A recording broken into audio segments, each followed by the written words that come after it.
Hello, everyone, and welcome to TBO. Today's episode is For Love and Thunder. Is that good? You happy with that? Well, as an intro, Yeah. it's better, but, can we still a bit more optimistic, Why? Why you just could be optimistic, you're doing a podcast with me and our viewers and listeners. Oh, then I should be even more depressed. Anyway, four. Yes. Four films now. Yes, the first Avenger to get 4 films. Yeah, technically, if you count Endgame, Iron Man got 4. I don't include Endgame, no. I do. It's my headcanon. All right, so Infinity Thor, War was Thanos' movie.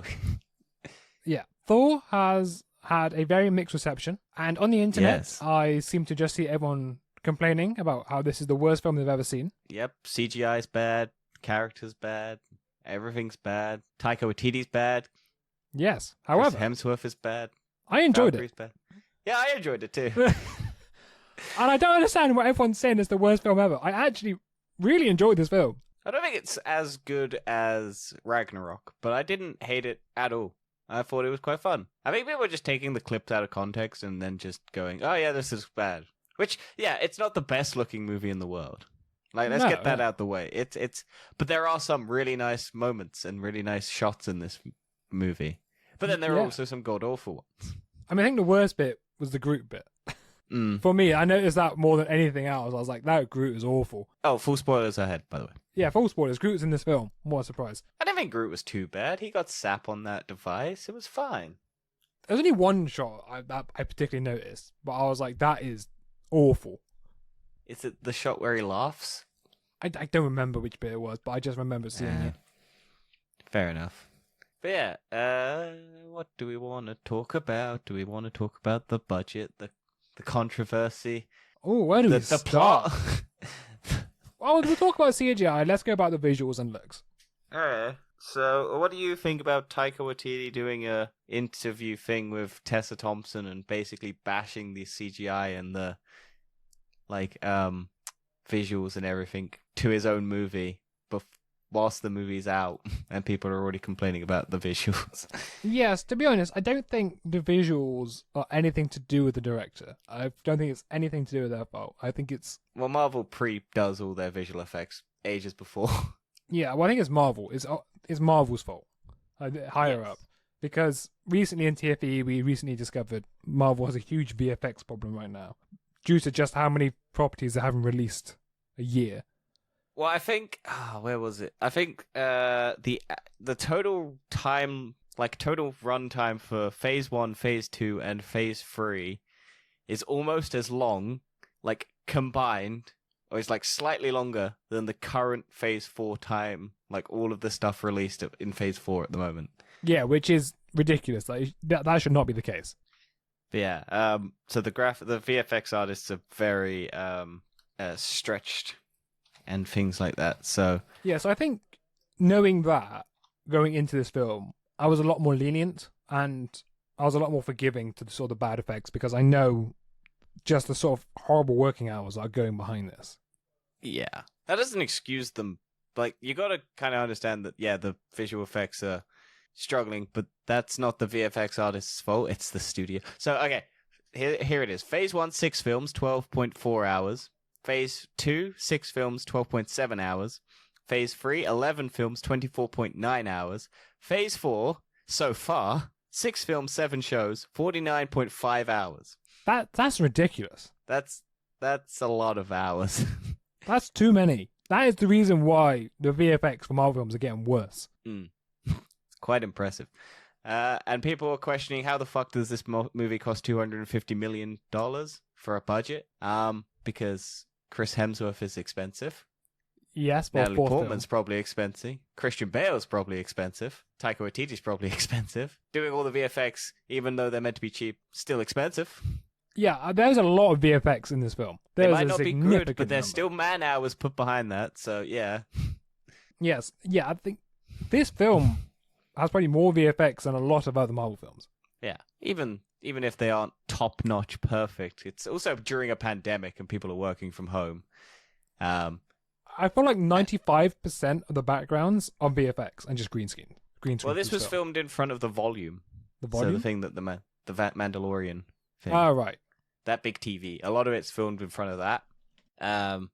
But also it's not. I think the creator of the volume, the person who like the VFX person behind it, who like the visual director, for the Mandalorian and both the Batman, because the Batman used it as well.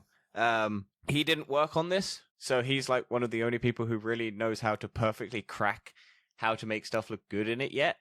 And it's just a learning curve for a lot of people on that device, because the backgrounds look kind of flat at times, but when you look at the Batman or the Mandalorian, where they actually know what they're doing with it, then you can see the stark difference. But like, it's a learning curve for people, I guess. That's not to excuse it. Like, yes, I'll say you can forgive the film creators and the VFX artists, but don't forgive Marvel. That's the way I look at it. Yeah. Although Taika Waititi coming out and bashing it's kind of a... I find it kind of funny, to be honest with you. At least it's telling the truth. Yeah. But you could... I don't know. I find him cool. He seems fun. I think people... For some odd reason, though, I think is the one that broke the camel's back. Because I think the hype around this movie, and then people's, like, the mask moment in the trailer and everything, and like just some of the visuals, and people are like, right, yeah, no, this has broken me. I don't want to keep going, which is a shame because I quite like this movie. It's basically, I think it's got dumb moments. Like, I'm not gonna lie, there are some really dumb moments in this movie. Well, before we move on to other child armies, anyone? I actually really enjoyed that moment. It's so stupid, but I loved it. Before we get on to other moments, I just want to more summarize the sort of visuals and styles. A lot of people were criticizing Thor's outfit in this. They didn't like the black or the blue and gold.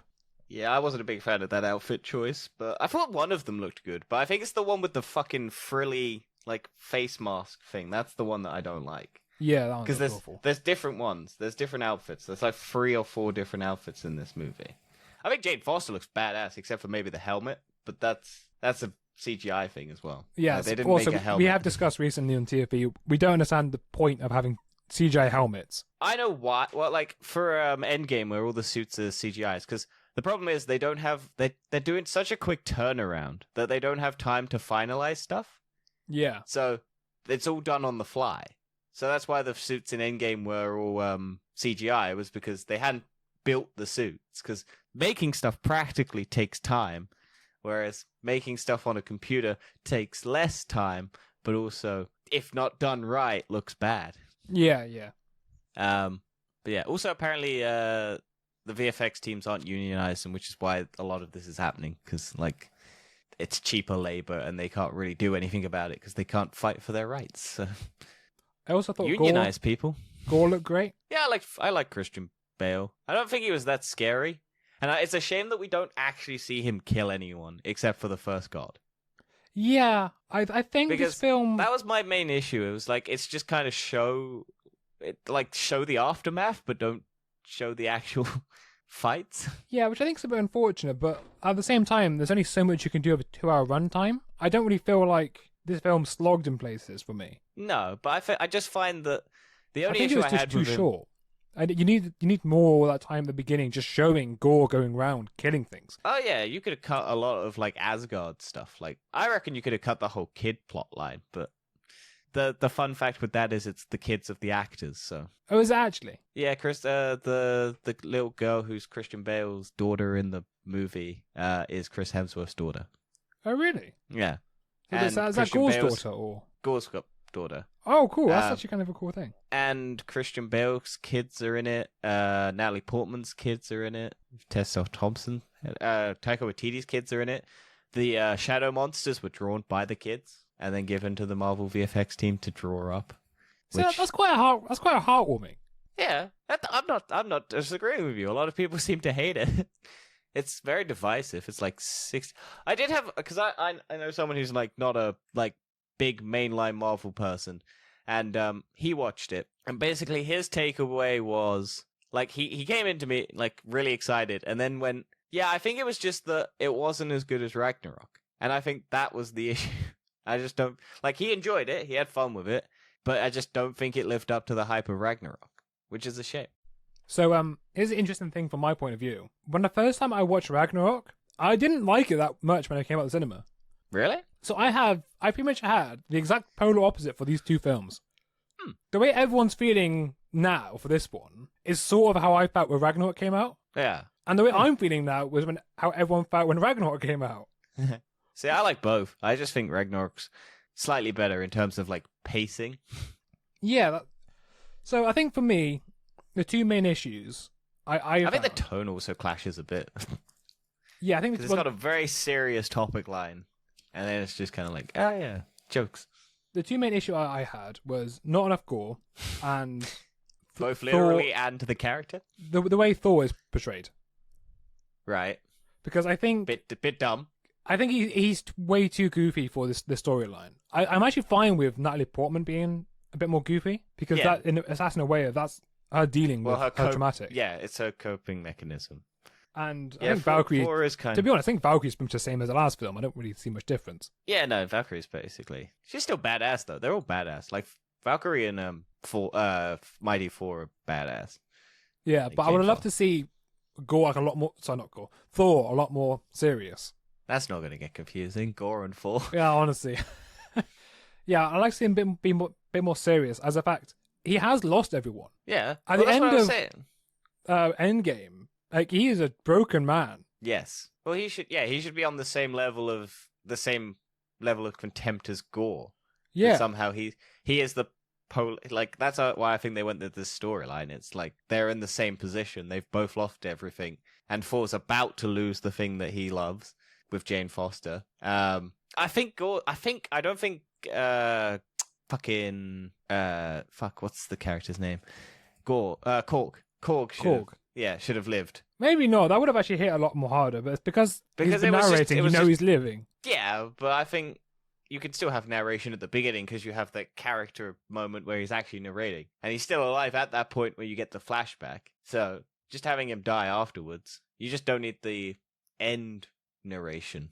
But yeah, that was the thing. It was just like, he dies. The Necro Sword was cool, but wish it was more... I'm guessing legal reasons they couldn't tie it into Venom, because technically the real Necro Sword is a Venom symbiote, like by the head symbiote god thing or whatever Is it is. really? Yeah, that's why people were really excited, because they were like, oh, Venom might have a tie to Thor. It's like, no, because these are two separate studios. Yeah, I did not see that happening. But yeah, I think they did the cancer stuff really well, which is a Yes, odd I thing to actually- say. I think they did that extremely well, and I know they did jokey moments, but I'm very glad they really toned it down during those scenes. Yeah. If you compare it to like other Marvel films, where they do joke at those things. Well, I think they deal with cancer very well, because in Guardians of the Galaxy, Star-Lord's mum's dying of Yeah. cancer. And they do that very, like, serious. I think they just deal with cancer very seriously. Whereas just normal death, where you get stabbed by a god, nah, that's funny. Yeah, Cancer. That's a real compare thing it that can to happen. Black Widow, where Yelena is talking about how they removed her insides, and she's just Oh, just, yeah, just yeah. joking about it. And I was like, no, that's like an awful thing. You should not be joking about. Yeah. Oh, what the removal of the uterus. Yeah. Yeah. So, that they can't have babies. I actually think Marvel has. Well, that might be a thing that happens in America. Yeah, well, let's not talk about that. Yeah, I think they did See, that very we can well. joke about horrible things. I don't know about you, but for me, the emotional beats actually hit this time compared to other Marvel Yeah, films. I felt the emotions. Yeah. Not as much as certain of Endgame moments, but still moments. I was sad when Jane Foster died, because I was like, I was thinking Thor would die and she would take over, but I don't think that would ever happen. Cause... Well, I was kind of hoping Gore was going to save her. That's what I thought was going to happen. I was like, oh, it's No, it was Trinity. Nah, it was Because I gonna know in be- the comics she does actually get saved.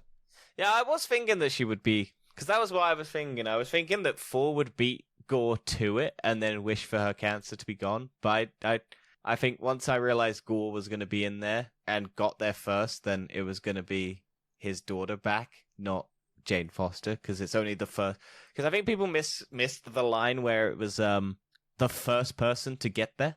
Yeah, but I think it's also the first mortal. Maybe. I'm pretty sure that was the line. I'm not sure. But also, I think there's a weird thing, because you need to get the Bifrost to get there. Yeah. So did that mean Heimdall could just casually go there every But he's now not and again? mortal. Yeah, I know, but he could still like casually just pop in there, say hi, have like snacks and things with Eternity. He probably has. He probably has done that. Because it was always because it was the Bifrost sword attached to the Bifrost bridge, but there was no the only weapon capable of summoning the Bifrost is that weapon, and maybe Zeus's lightning bolt. No, that can't summon the Bifrost. Oh, when I first watched it, and I was like, how did Natalie Portman get to where Gore and Thor were? Yeah, like, at the pit. I missed her being on the horse. Right. Yeah, you're just confused. Like, why is she here? Yeah. How did she get here? Because I was like, oh, it's in the middle of the universe. So you would have had to fly. And then I missed the god horse. And I was just like, okay, I saw it the second time around. Yeah, that makes sense. But I was just like, that makes way more sense how she got there. Because I thought she just flew. And I was like, because all Thor does is teleport, basically, using the lightning bolt. What's the teleport? He literally does fly there. Does he? I thought he teleports because no, he flies it. Booms he goes up. He actually flies it with the lightning bolt. Maybe. I thought he teleported. I'd have to watch that scene again. No, yeah, because it's only the technically Bifrost allows you to teleport. He actually flew there with the lightning bolt, but it travels as fast as lightning. Maybe that would make sense. Yeah. Did you like Zeus? Not really. Because he's a dick, or because you didn't like Russell Crowe? I think he's just too jokey. Yeah, but he's a dick. I'm fine with that. Jokes. I'm absolutely fine with that, but I really would prefer Zeus to be like deadly serious. He was just jokey serious. Maybe, but I think it could have been done a bit better. I still don't know why. I like the fact that we're in a stage where people are happy to laugh at or swoon over a man's body in a movie, but you do the same to a woman's, and it's just no. I'm just okay, some double standards here, but I understand the reasonings why, and I wouldn't put it past you. Chris Hemsworth is a very attractive man, and yes, his penis is probably massive, and that's why those women fainted. But yeah, and the men, gender. That is true, and I know we saw it in the trailer, but I do actually enjoy Jane Foster just eating grapes or staring. Yeah, but yeah, I think I liked that sequence mainly because it was there's Eternals. Not Eternals, Celestials. Out just outside the building, just looking in. And they're just oh. Cool. Well, technically they are gods, aren't they? So. Also, I think we see the Panther god for Black Panther. Sitting in front. Maybe, we probably do, yeah. Sitting in front of Thor, there's a woman with a panther headdress or something on. And so. You also see the god of dumplings. Yep. Bao. Yeah. Also, the god of whatever Korg's races. Whatever. Yeah. Talk about Korg. Did you like the Dwayne the Rock Johnson joke? No. I liked it. I didn't get it the first time because I wasn't paying attention. You're this guy's got Dwayne. What a strange name. Yeah, Daryl's back though. Daryl. Was he? From the one shots. Yeah, he's in the town council meetings. Oh, is he? I didn't see him there. Yeah, he's a tour guide manager or something. Oh, right. So Team Daryl. Fight for Team Daryl. But yeah, so basically, we'll probably let's do some plot stuff, because why not? We've talked randomly about things, but let's do some plot stuff. So basically, Gore's daughter dies.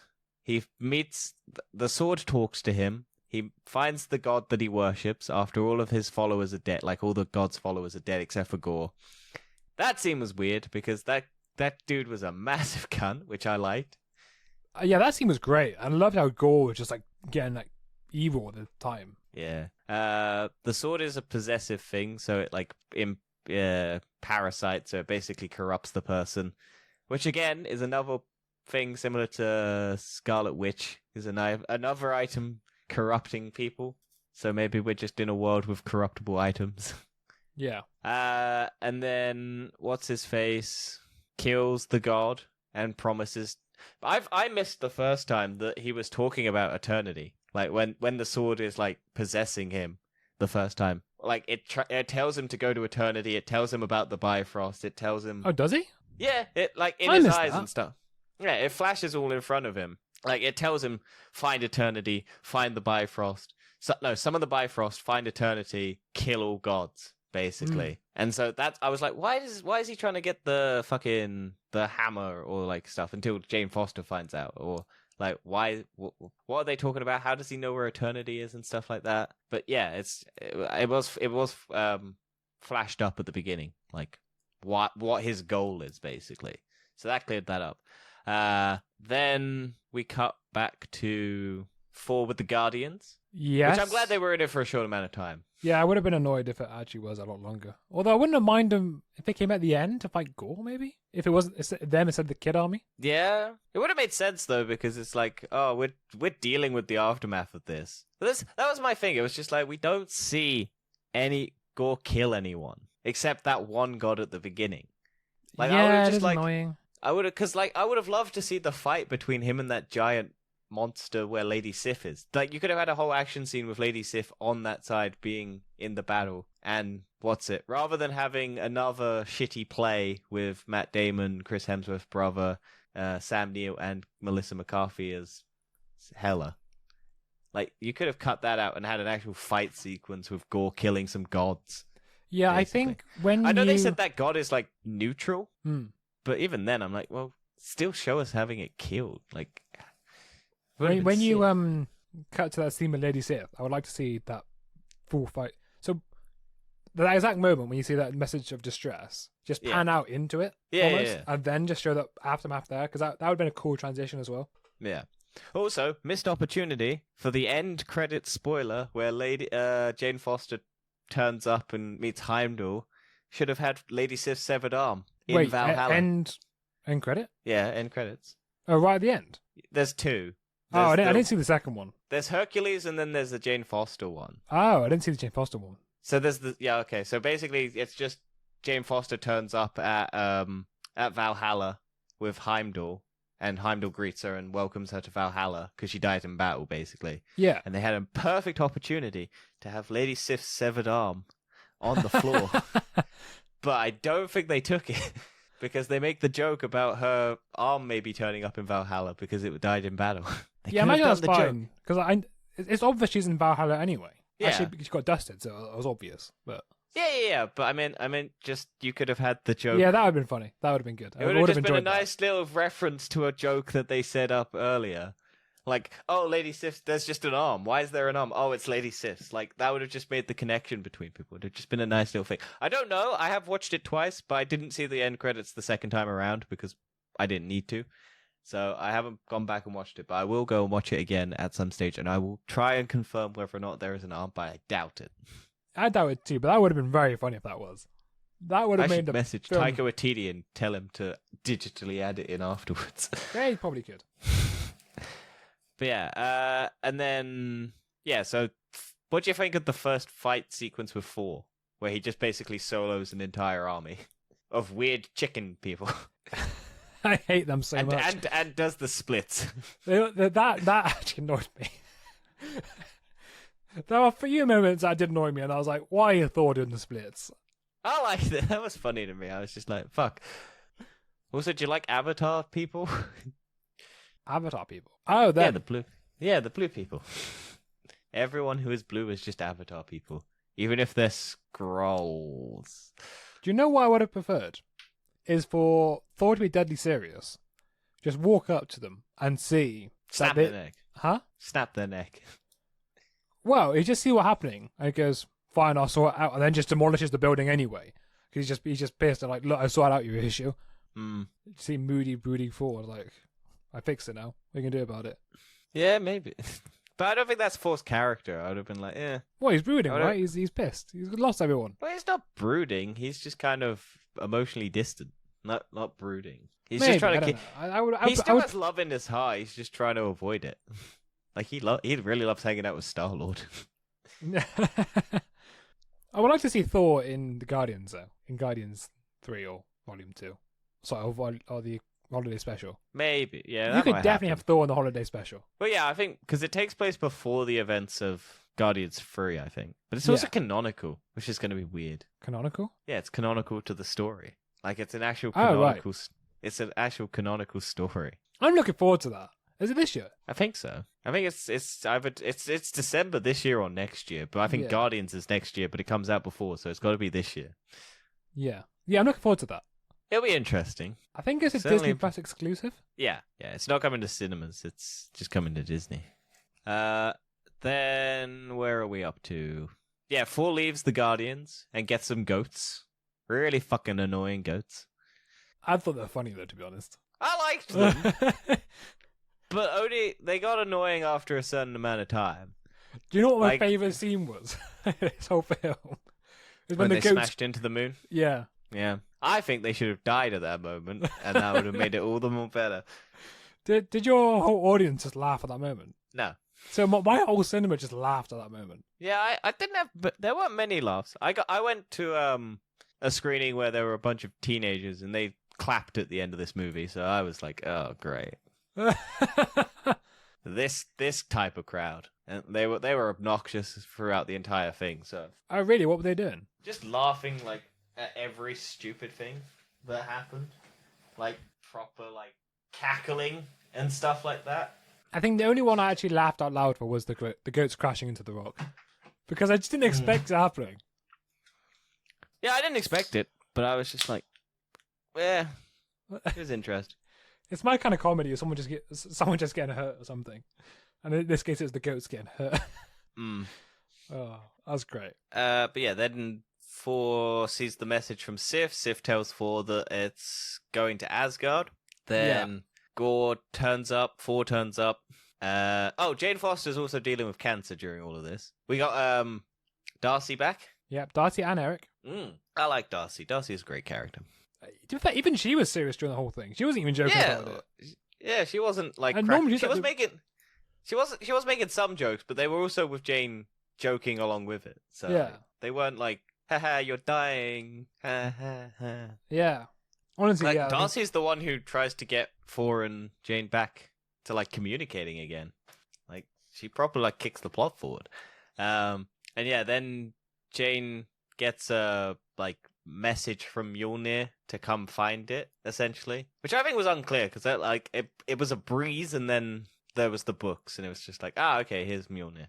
Yeah, I wasn't a great fan of that scene. I felt it was too straightforward. I know we Yeah. talked before about sort of tension in films, and I think that was really missing sort of just a bit of tension. Yeah, it was unclear of. Oh, she just looks at some books. I missed the wind the first time as well, so I was just like, Yeah. there's just books now, and she looks in the books and goes, there's.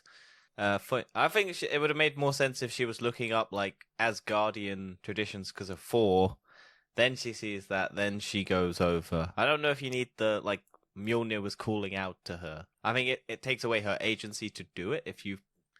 Yeah, and I think maybe she should have struggled to activate Mjolnir a little bit. Yeah, because she just basically walks up to it and just goes, and then it will just kicks in, and then you Yeah. immediately just cut away, and then she's on the Like, if you had battlefield a when mo- Thor turns up. Imagine if you had a moment of her just sort of like crying because it's not working, and then her just sort of accepting her fate, and then it starts working. Instead of it just working straight away, you just have that moment where it's just like, oh, this isn't working. I know Yeah. you see it in the trailer, but ignore that for now. Like, Oh, I didn't see it in the trailer. or what her having Mjolnir. Oh no, I know I saw that. I didn't No, I see mean, her like, making. you know, you get it eventually. You know she's gonna get it eventually, but it would have been better just have a bit of tension in there, like saying, "Oh, what if yeah. she doesn't get it?" Yeah, I mean, you got to do pacing, and it's like skip forward to a bit where she has it.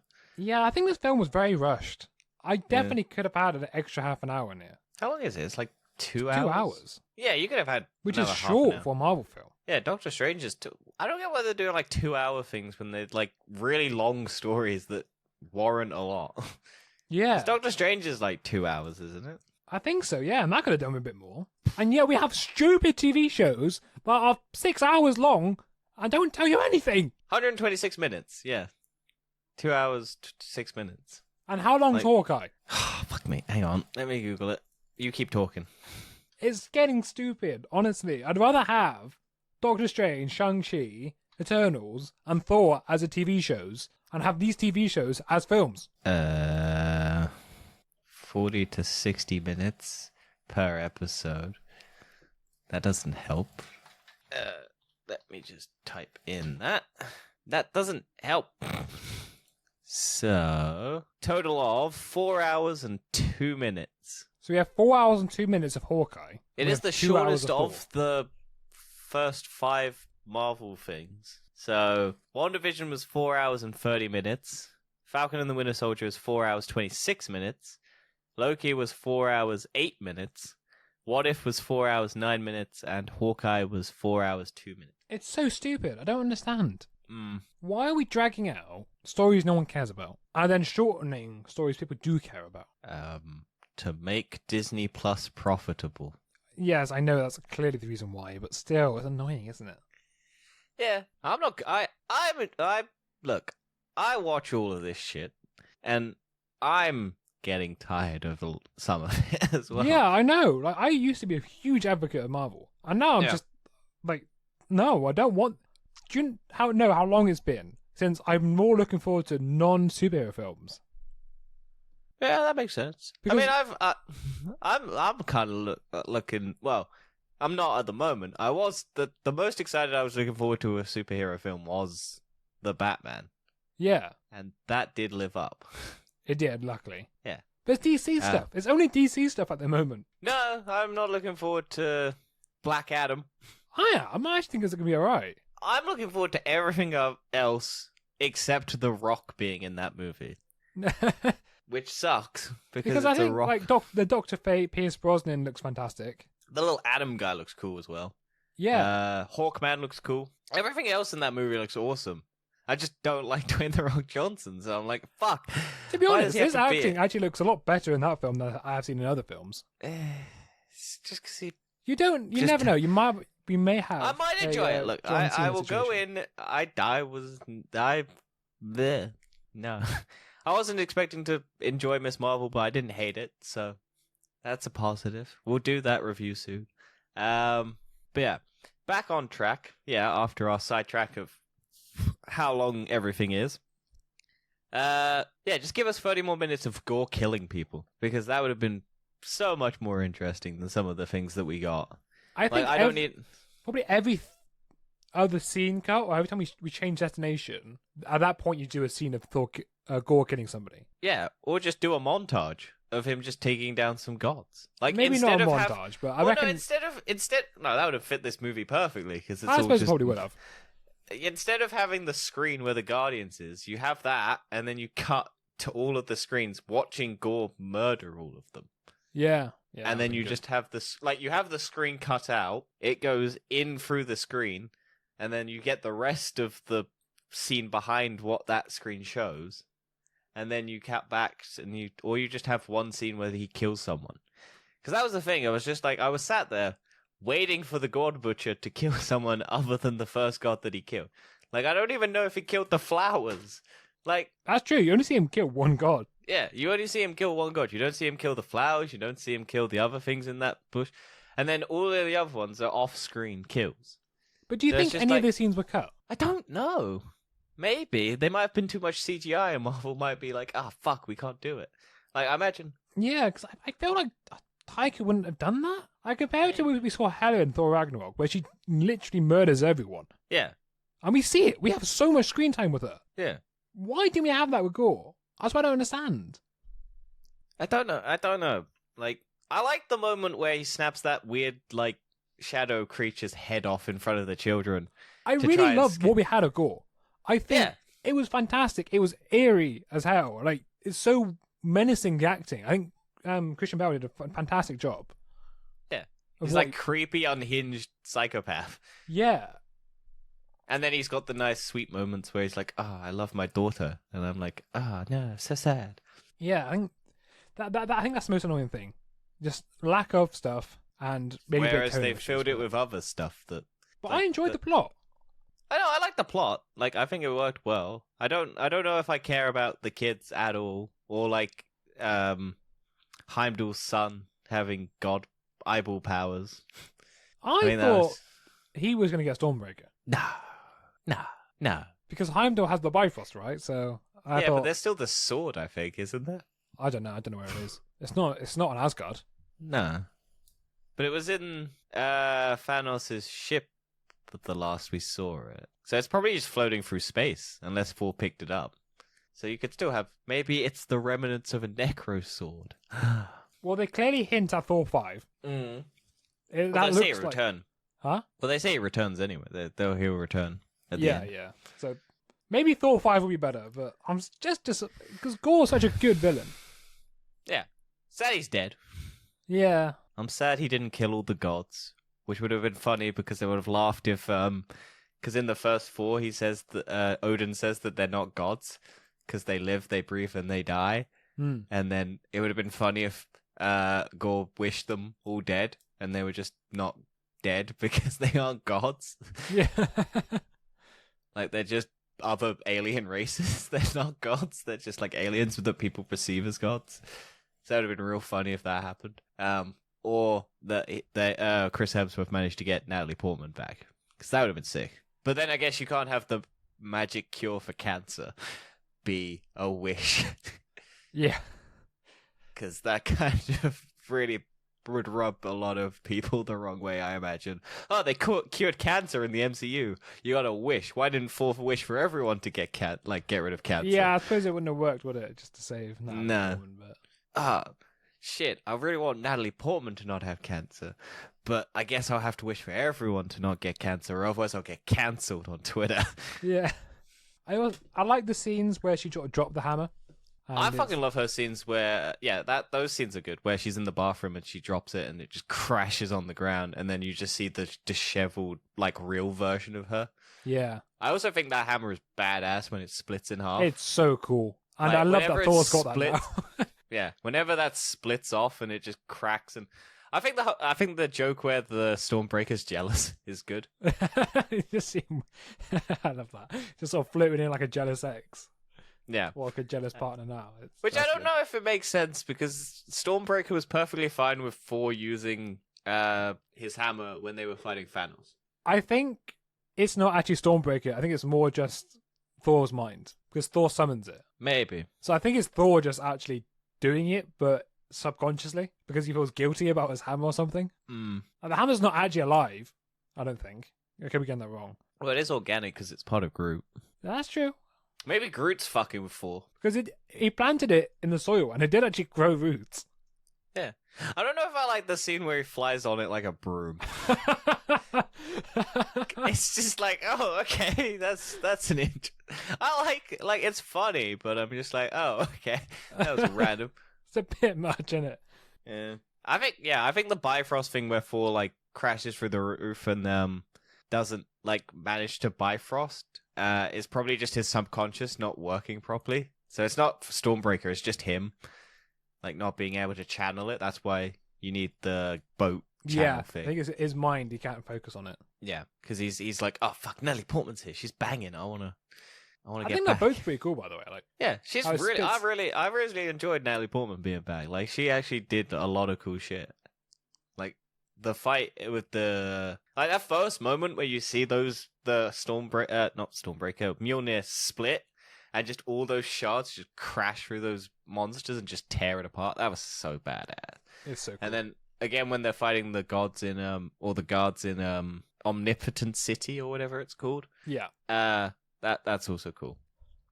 And then when she grabs all the pieces of the sword with the hammer and then crashes it. She's got badass moments. I think I enjoyed most, if not all, the Jane Foster and Thor interactions. Yeah. Especially the flashback stuff where you actually see their relationship.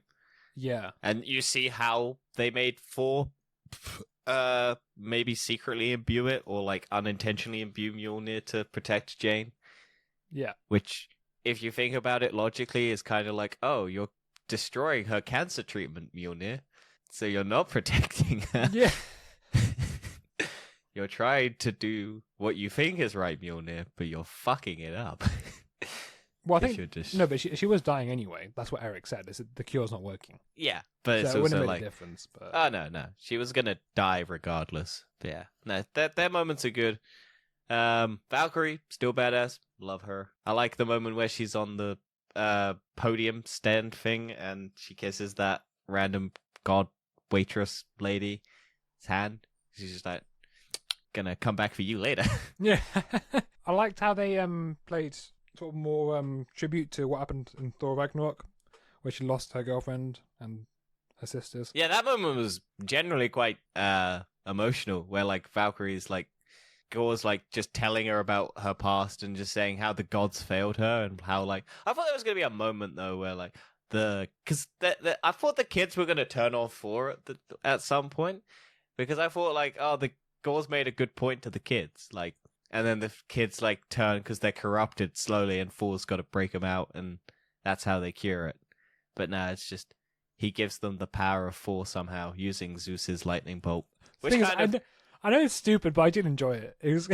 Oh yeah, no, I'm one of those people who I don't care that technically it could break all of the logic of Endgame. Like, why didn't Thor give everyone the power of him in the Endgame battle? But it's like, well, you could just say it's the Zeus lightning bolt. He channeled it Yes. through that, and because that's like the one true god. I'm pretty sure that is how he did it because it's yellow.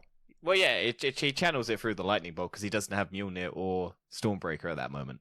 Because Stormbreaker's at the Bifrost, and Mjolnir is Jane Foster, so he doesn't have any weapon except for the Zeus's lightning bolt. And so, also he's technically Odin at this point. So, whereas I guess he's technically Odin in Endgame, but he was an emotional wreck, so he probably wasn't capable of doing it, even if he wanted to. Yeah. Because he still wasn't technically cured of his depression and stuff like that. So, there's reasons why it works, but if you want to get all technical about it, yeah, he technically could have given the Avengers the power of gods, but he does, technically, because Captain America gets the power of God when he fights Thanos with Mjolnir, so...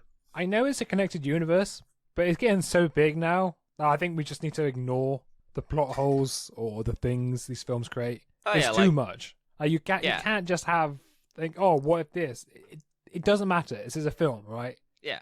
Like, the Bifrost is technically the entrance to eternity. Well, how come no one's ever been there before? Because the Bifrost existed. Well, because it's not in a metal axe that has the power to channel the Bifrost. It's been in one location, and it only goes to locations. It doesn't open the Bifrost door on, because it's like a charging pad, basically. Yeah. Also, this is a standalone film. Yeah.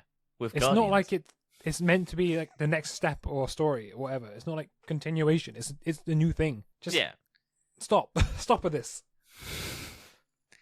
Like, it's like Star Wars fans. It's like, if one thing changes, it's like, it breaks everything. It breaks all the No, they've just written a new canon.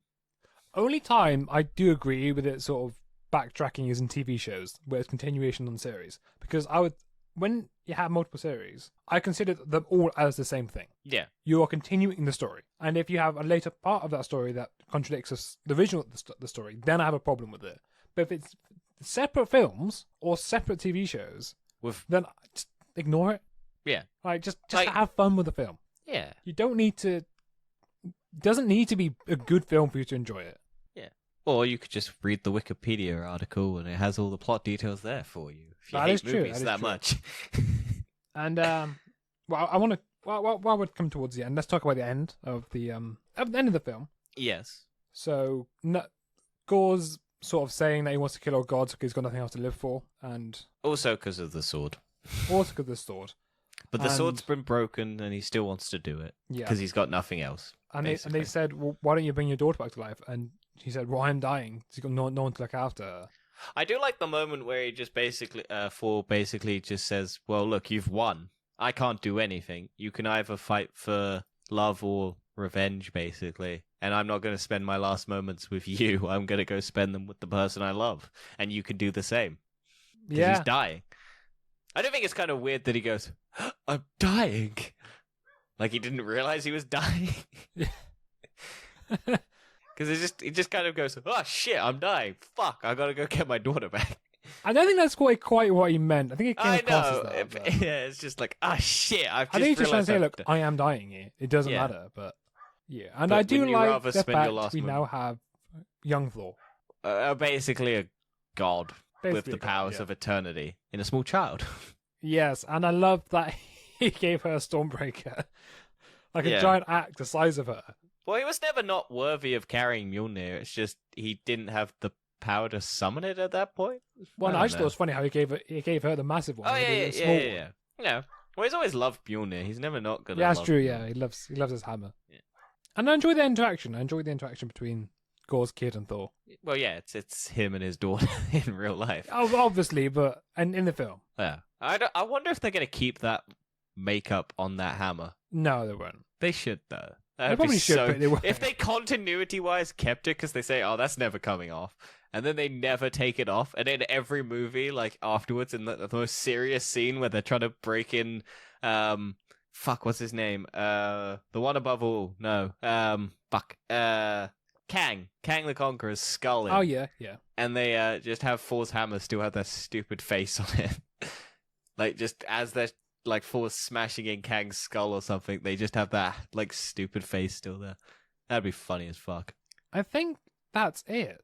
Everything to talk about, maybe the music? Yeah? I've seen a few complaints online saying Guns N' Roses was played too many times.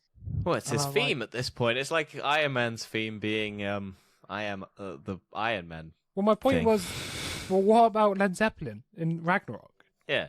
That was also played many times, but no one seemed to care then. Yeah. It's just the theme music for the character at that point. Yeah, Or I don't like mind it. I was fine with it. Yeah, it didn't bother me. I don't think it was as memorable as Yeah, I don't think the music in this was as good. I think the musical score was quite lackluster. Oh, we never spoke about the fight in the shadow dimension. Oh, well, let's talk about that now. I liked it. I like that visual. I like that Jane Foster's hammer, like, produces the light. Yeah, all But the then- lightning from all three of the things Yeah. make Like- light. Um, That was all very well done. A bit of exposition. I don't get why there were, like, little plastic walls and shit. Like, that set looked really weird. Like, when they're walking through that building, and it's just, like, big hanging plastic sheets. I'm just like, oh, this is clearly shot on, like, a budget. Yeah. This is like, we're on this rock planet inside a, like, dark dimension, which, again, people pointed this out. They could have made a Yu-Gi-Oh joke, or like, it's I think it's the Shadow Realm, and the Shadow Realm is a Yu-Gi-Oh thing, where all Right. they should have done a Yu-Gi-Oh joke. I've also seen some people complaining about why didn't Thor defeat Gore here because he had all three weapons. But then my argument to that is because he's in the shadow dimension where he's most powerful. they literally stated he's more powerful in there than he is outside of it. So Yeah, they wanted an army of the gods. The gods refused, so they did with the best they could, which wasn't enough. Which I liked because it adds tension to the story. yeah, except when Valkyrie gets stabbed and she doesn't die, and you're like, plot armor, eh? Yeah, well, what a surprise. What a surprise. If you didn't expect plot armor to exist, what did you think?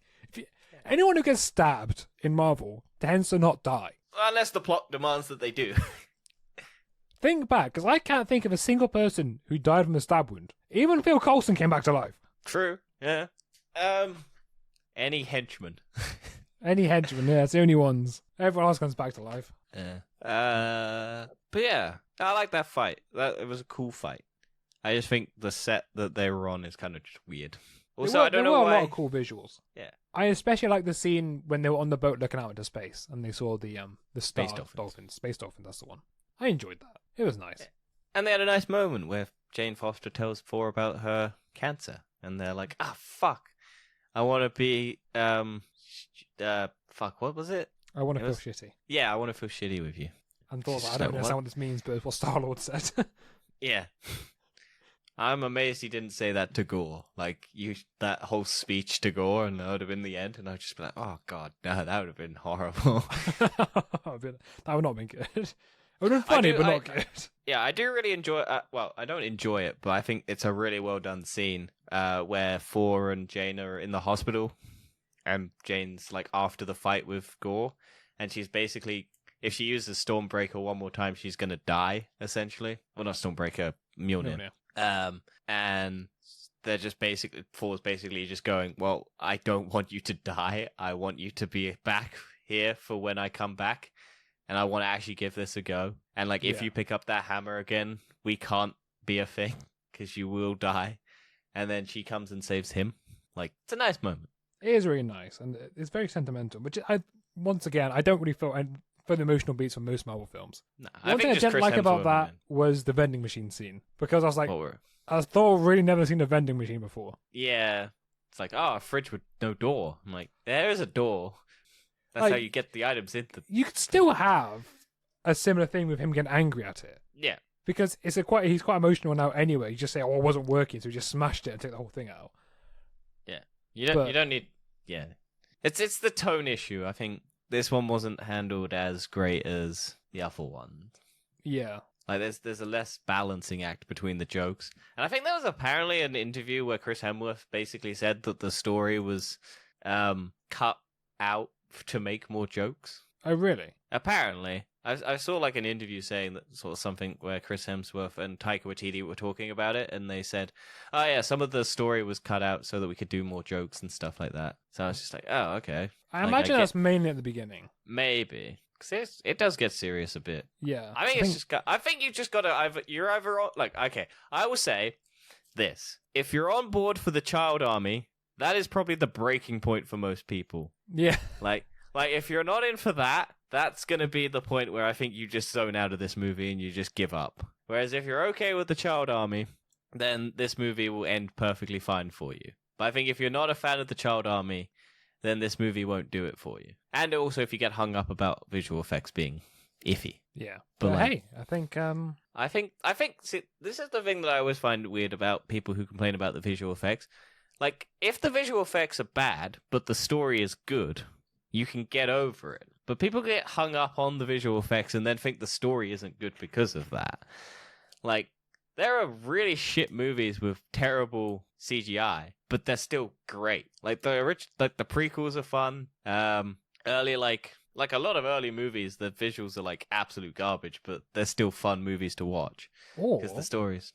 you can have the other way around and have fantastic Really visuals and a mediocre story. Avatar. Sorry. Yeah, Avatar, yes. Yeah, and then, yeah, so, like, visuals aren't everything, but they do help. And if you get, like, a perfect film where all the visuals work perfectly and the story is good, that's a good movie. But it doesn't make it it could be a mediocre CGI and mediocre film. Like, Yeah, I think people are too demanding. That's what it is. I think Marvel's a lot demanding as well.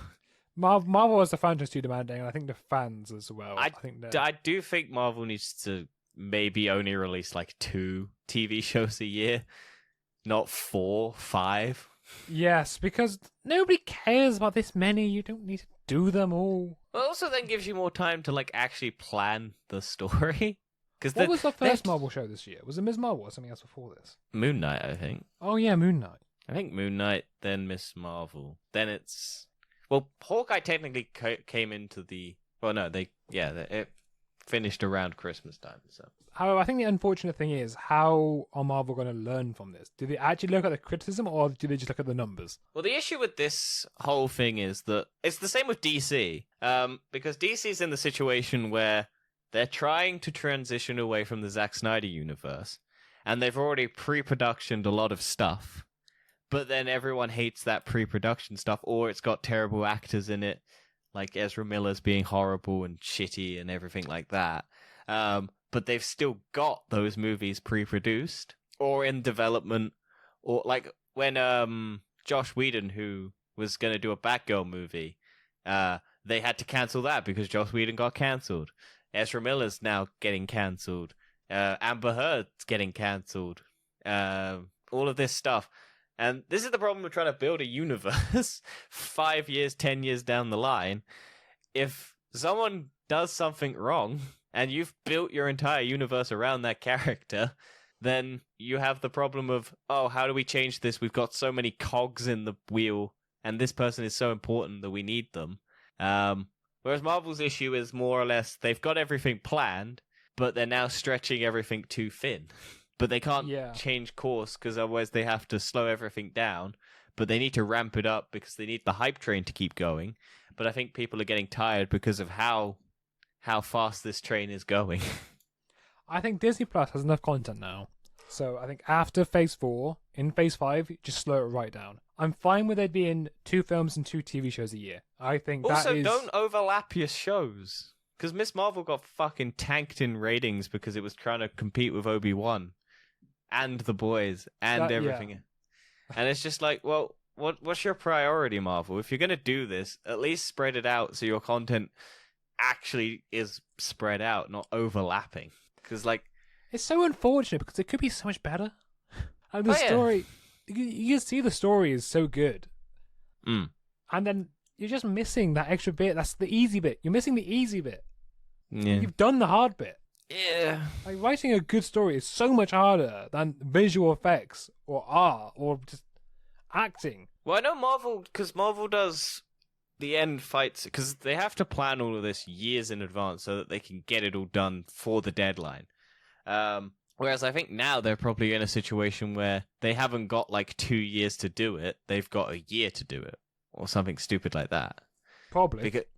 Because I think because I watched the Doctor Strange behind the scenes thing, and apparently they wrote the script for Doctor Strange, and then COVID hit, and they completely threw out the script that they'd had and rewrote it to like include, once they knew that Sam Raimi was going to do it, to include a bunch of other stuff to do it so that it fit Sam Raimi's style better. But it's just like that was like, and they said that they had like a 2-3 week period to turn that out, like that script. And normally scripts take years or like months to do, but they had to do it in like 3 months. So the turnaround on these things is crazy. But You yeah. never know. It may Who get wrote better. the story? I hope Blade's Taika good. Waititi and Jennifer Caitlin Robinson. Someone great. Yeah, she's not done a lot. Interesting. I can't remember who it is, but I want to know who did the writing on Doctor Strange, because he did like WandaVision and stuff. Michael Waldron. He's written a lot of stuff on the Disney side at the moment, because he did Loki as well. And he did the more, yeah. So he seems interesting. But yeah, I think that's 4 really. Yeah, I think that's it. I've got anything else to talk about. Trying to think. Oh, end credits. We spoke briefly about them, but we had Hercules and Zeus turn up, because Zeus Hercules isn't could be dead. Hercules could be good. I think it seems a bit more of a serious villain. Yeah, but they'll probably make him jokey. Maybe, although there's been quite a bit of backlash from this film, so maybe not. Yeah.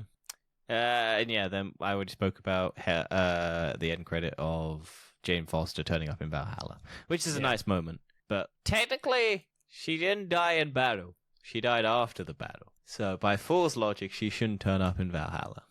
So, or maybe he just lied to Lady Sif. Or maybe he lied to Lady Sif and she didn't die for no reason. I'm glad to see her back, but I'm sad she didn't join the crew of like fighting people. But she'd lost an arm, and I guess that's justification enough to not have her in the movie, even though she was still badass and could have fought with one arm. Also, I'm a little sad they didn't cut off Thor's arm, because then they could have had the like Thor with the destroyer armor arm. Ah, yes. Because that would have been sick. Maybe they'll give it to Lady Sif. Just have Lady Sif with a destroyer armor arm. Destroyer armor arm is a fucking horrible sentence to say. Armor arm. I think you should end it. No, End the never. podcast. No. See, I don't think that's going to stay in, but if I did leave it in, there was about 20-second pause there whilst I waited for my Dan to question reality as I try to end this podcast.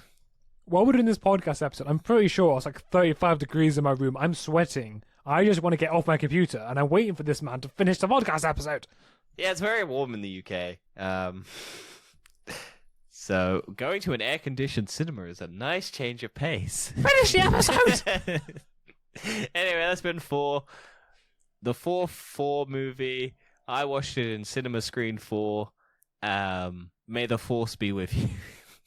We'll see you next time. Goodbye, everyone. So anyway, I'll continue going on with this podcast for another 20 minutes whilst Dan slowly loses his mind. Goodbye.